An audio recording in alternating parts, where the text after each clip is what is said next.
Honored guests, we are so glad to have you here. Each of you are here because you know and you love either Carter and Katie, and to know them is to love them. And some of you are privileged enough to know them both, and that's just an immeasurable blessing. June 9th, 2000, the day you were born, really changed my life. I had no clue as to what it takes to be a good father. But that day, I vowed I would work every day to learn how.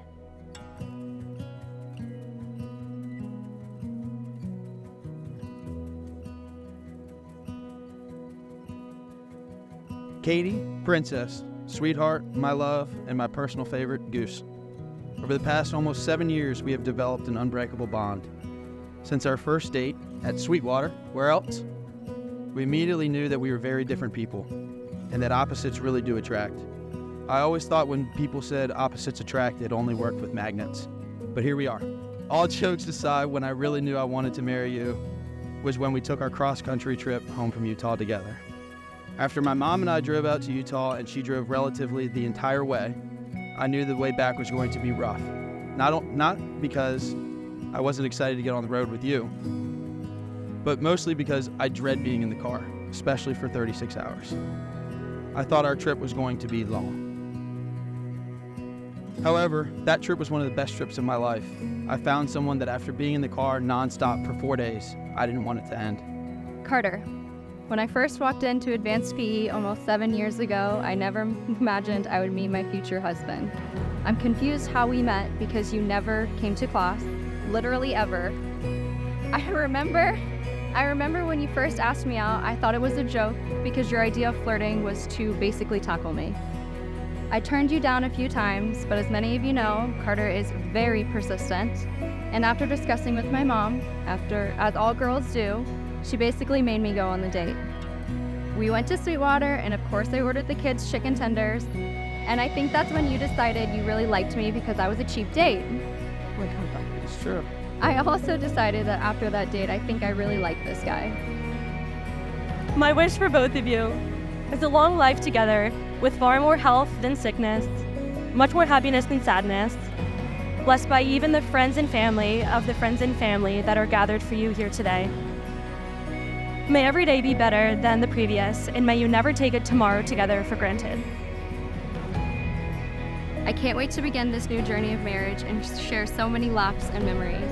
I'm grateful 16-year-old Katie decided to go on that date with you. I can't wait to see where life takes us. I love you, Gibbs. Now, today, I want to vow to you that I will keep playing golf so you can read and take naps. I vow to continue to eat at your house, all of your dad's cooking, and demolish all Hawaiian rolls, chicken and dumplings, and sloppy joes. Do I need to continue? I vow to watch one of the Harry Potter movies. I know that there's 5.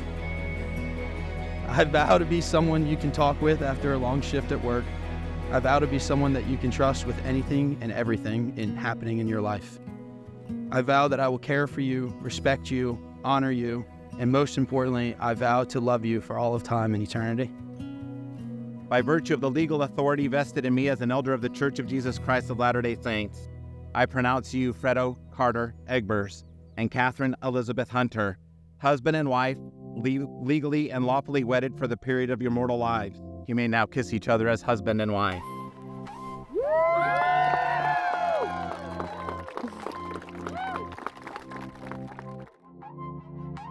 Each and every one of you are here because you have influenced Katie and Carter's life in some way. I have to say that those influences helped shape 2 of the most beautiful people I've known in my lifetime. Thank you to each and every one of you that are here.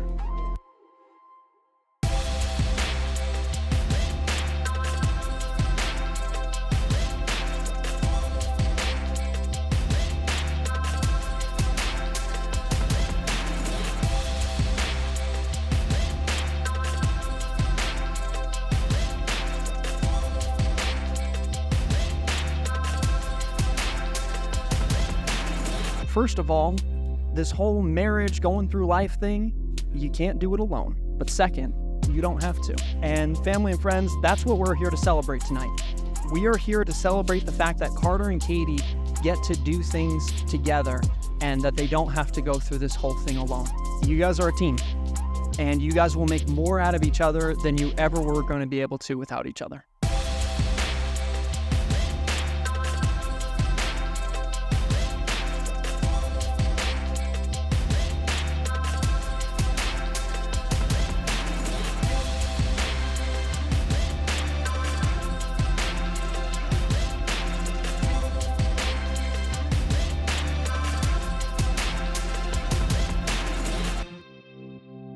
I've always wanted to be like Carter.